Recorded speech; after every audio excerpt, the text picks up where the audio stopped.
네, 안녕하십니까. 건국대학교병원 신현진입니다. 오늘은 수면 무호흡증이 눈에 미치는 영향에 대해서 한번 알아보도록 하겠습니다. 우리가 폐쇄성 수면 무호흡증이라고 하는 것들은요, 우리가 보통은 누워있을 때 목에 있는 인두나 이런 구강에 있는 근육들이 이완이 되죠. 이완이 되면서 뒤에 있는 기도, 공기가 지나가는 부분을 누르는 겁니다. 그러면 우리가 이 작은 공간으로 이 공기가 들어가면서 소리가 나게 되죠. 보통 코골이인데, 수면 무호흡증은 이런 코골이 반복되면서 숨이 끊어지는 경우, 막히는 경우를 우리가 수면 무호흡증이라고 합니다. 이제 보통 수면 무호흡증이 있으면 문제되는 것이 무호흡이니까 말 그대로 산소가 몸에 안 통합니다. 저산소증이 올 수밖에 없고요. 그 다음에 산소 몸에서 우리가 이산화탄소가 배출이 되는데 배출이 잘 안 되게 됩니다. 이게 순환이 안 되기 때문에 그 이산화탄소가 누적이 되게 되고요. 그다음에 세 번째로는 이렇게 수면 무호흡에서 숨이 막히는 거를 우리 몸에서 극복을 하려고 하죠. 극복하려면은 가슴이 흉부 압력이 증가합니다. 흉부에서 압력이 증가하면서 이 무호흡을 극복하기 위해서 흉부 압력이 증가하게 됩니다. 그래서 저산소증과 흉부 압력 증가, 이산화탄소의 증가 이런 것들이 같이 한꺼번에 오게 되는 것이 폐쇄성 무호흡증의 양상이라고 보시면 되겠습니다. 근데 이런 것들이 있으면 도대체 눈에 왜 영향을 주고 눈에 왜 안 좋은 건가요? 아까 말씀드린 것처럼 흉부 압력이 증가하면 보압이 증가합니다. 그렇게 해서 이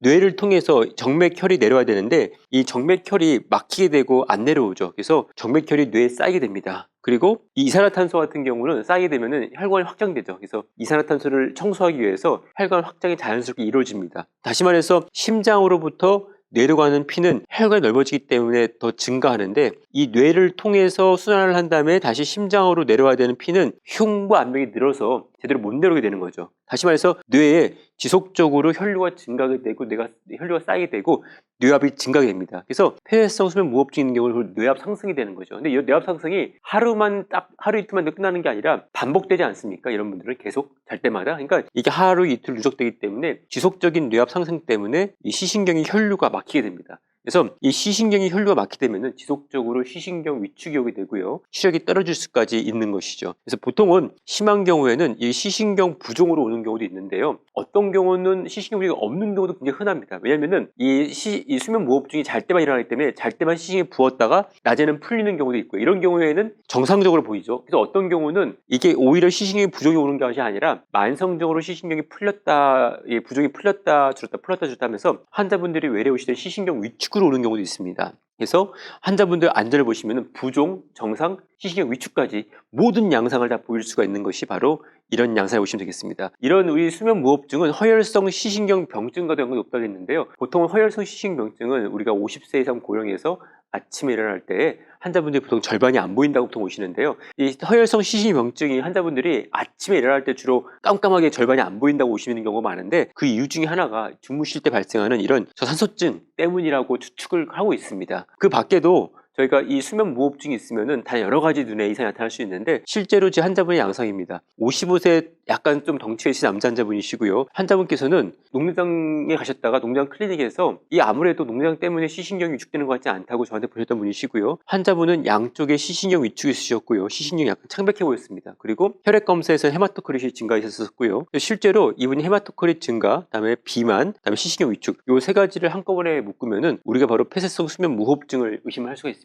환자분께 물어봤더니 실제로 코를 굉장히 많이 골아가지고 이것 때문에 아내가 중간에 깨운다고 그렇게 말씀하셨습니다. 헤마토크릿이 증가하는 이유는 아까 말씀드린 것처럼 몸에 산소가 부족하기 때문에 그걸 이제 극복하기 위해서 우리가 리액티브하게 몸에서 헤마토크릿을 늘려서 이렇게 반응하는 것이죠. 그래서 헤마토크릿의 증가는 역시 아까 말씀드린 것처럼 수면 무호흡에 의한 허혈, 산소 부족 때문에 보상성으로 늘어난다 보시면 되겠습니다. 환자분은 결국은 우리가 10회 치료해드렸었고요. 10회 하신 다음에 더 이상 시신경 위축이 증가되지 않고 지금 경과물을 보고 있는 상태입니다. 그 밖에도 수면 무호흡증이 녹내장과 관련있다는 말들도 많이 있는데요. 이유는 그렇습니다. 주무실 때마다 반복되는 저산소증, 그다음에 시신경 압박 등이 시신경을 더 약하게 만드는 것이죠. 녹내장을 좀 더 가속화할 수 있다는 보도들도 있고요. 그리고 이제 어떤 경우에는 이런 수면 무호흡증이 녹내장뿐만 아니라 이렇게 폐쇄성 혈관병증, 다시 말해서 센트럴 레티널 베인 어클루전, 마찬가지로 시신경을 꽉 누르기 때문에 이런 경우에 또 혈압과 이런 게 누적되면은 뭔가 순환이 안 되기 때문에 망막에 피가 나는 우리가 CRVO 또 BRVO 연관이 돼 있다는 보도들도 있고요. 그리고 프라페 아이레 신드롬이라 해서 눈꺼풀이 막 벌어지는 게 있습니다.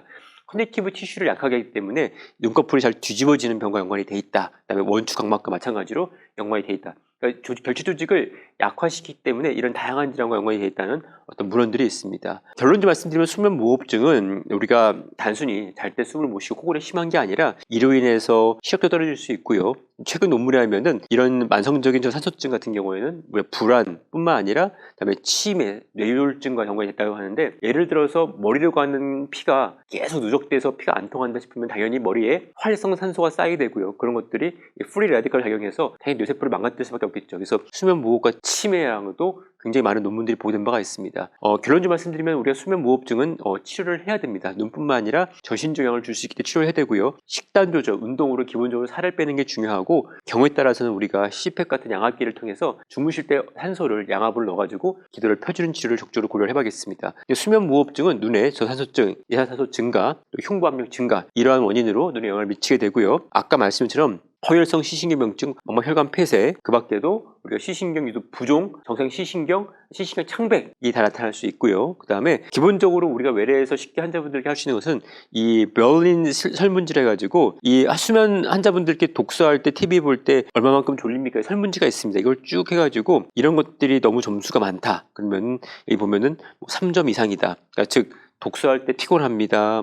낮에 상대방과 이야기할 때 피곤합니다. 이런 게 많으면은 분명히 잘 때 수면 질이 안 좋은 것이죠. 이런 경우는 수면 다원 검사를 해가지고 폐쇄성 수면 무호흡증을 확진할 수가 있겠습니다. 그래서 간단히 외부에서는 이런 설문지를 통해서 의심을 해볼 수가 있겠습니다. 결론적으로 말씀드리면 폐쇄성 수면 무호흡은 우리 눈과 전신에 영향을 주기 때문에 적절히 검사를 하고서 치료하는 것이 좋겠습니다. 감사합니다.